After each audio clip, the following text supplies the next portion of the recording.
The Twin Island Federation of St. Kitts and Nevis, known for their pristine beaches and crystal clear waters, are facing a growing threat: climate change. One of the most significant impacts is being felt in the water sector. In 2015, St. Kitts and Nevis experienced its first real drought. After that drought in 2015, water rationing became a new norm, and that was what you could say a cultural shock for us as Kittitians and Nevisians. And so what we've seen in some instances where some persons have now begun to develop a level of water conservation practices because of that, because nobody wants to be without water. So the increasing drought will reduce our surface water supply, and then we have to rely more on our wells, so that brings more pressure on our wells, and on our aquifer will not replenish as we want to. On public health, water rationing is not really a good idea for us, because we have to use water for basically everything that we have to do. And if we don't have water, therefore, then we will have to maybe sometimes might close down whatever facility we have, because we don't want to we want to prevent any illnesses to our clients. No one can live without water.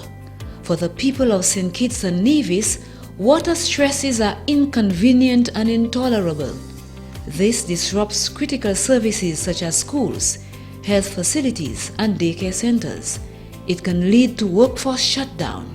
Yet climate change will continue to impact rainfall patterns and precipitation, with potential widespread effects on sanitation and national productivity. For early childhood, we have a number of children in our various schools. For example, this school, Victoria Road Preschool, caters for 80 children and 21 staff. When we have low pressure of water, we sometimes have to catch buckets of water and have them stored at the center. We also have disruption in the daily routine, where children would have to use the bathrooms. It would not be healthy for them to be using bathroom on and on without water, as well as for the staff.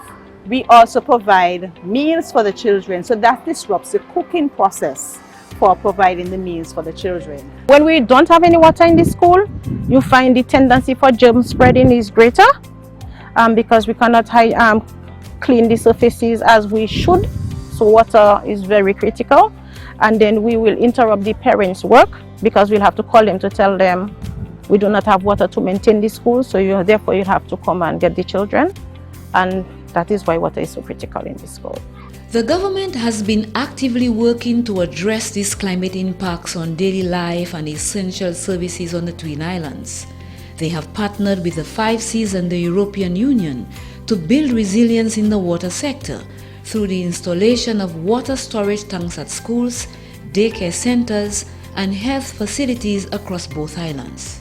Health is important to our communities. We have to ensure that every time there is an event, be it man-made or natural, the health services does not go down, and ensuring that people could receive the health care that they need on a daily basis. So in putting in the water storage tanks, it helped a lot in ensuring that the facilities has the necessary water supply to ensure its functioning. Because remember, because we are health workers, we wash our hands very often.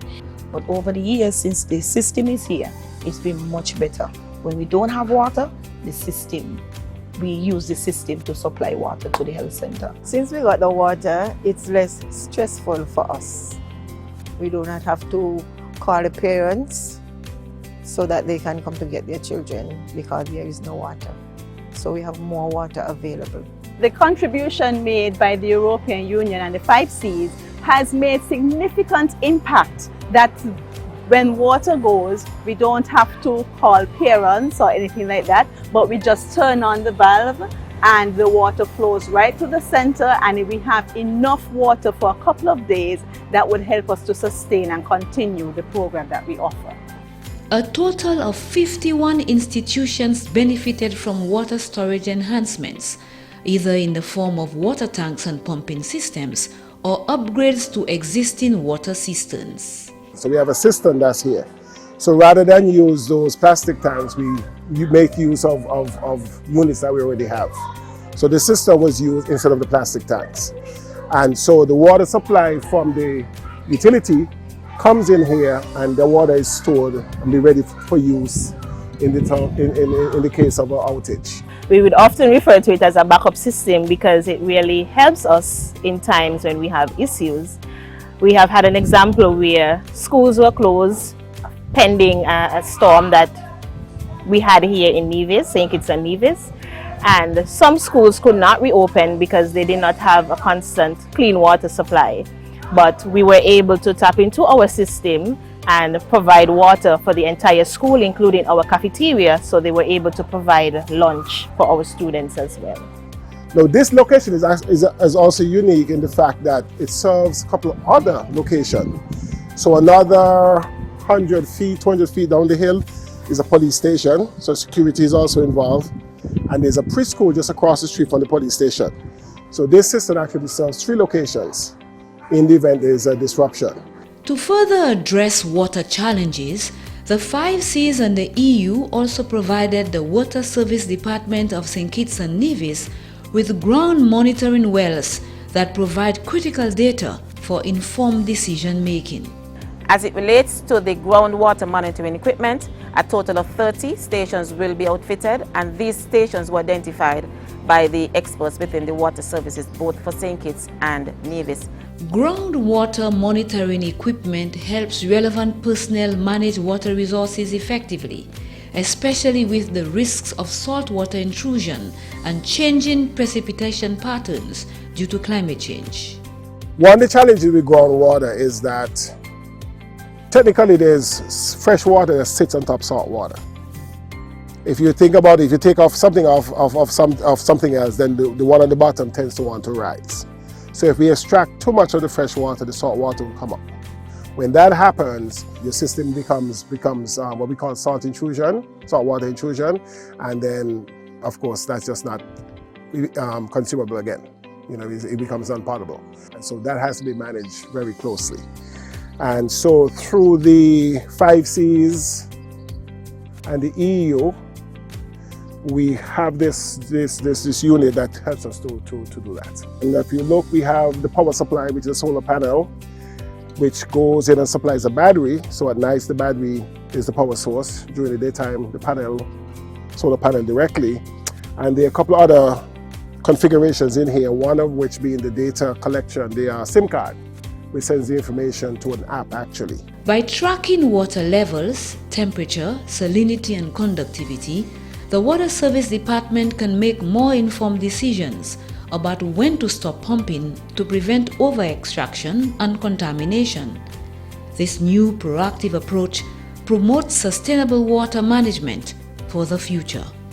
The collaboration between the Government of St. Kitts and Nevis, the 5 Seas and the European Union to enhance water-related infrastructure is a vital step in building resilience against climate change.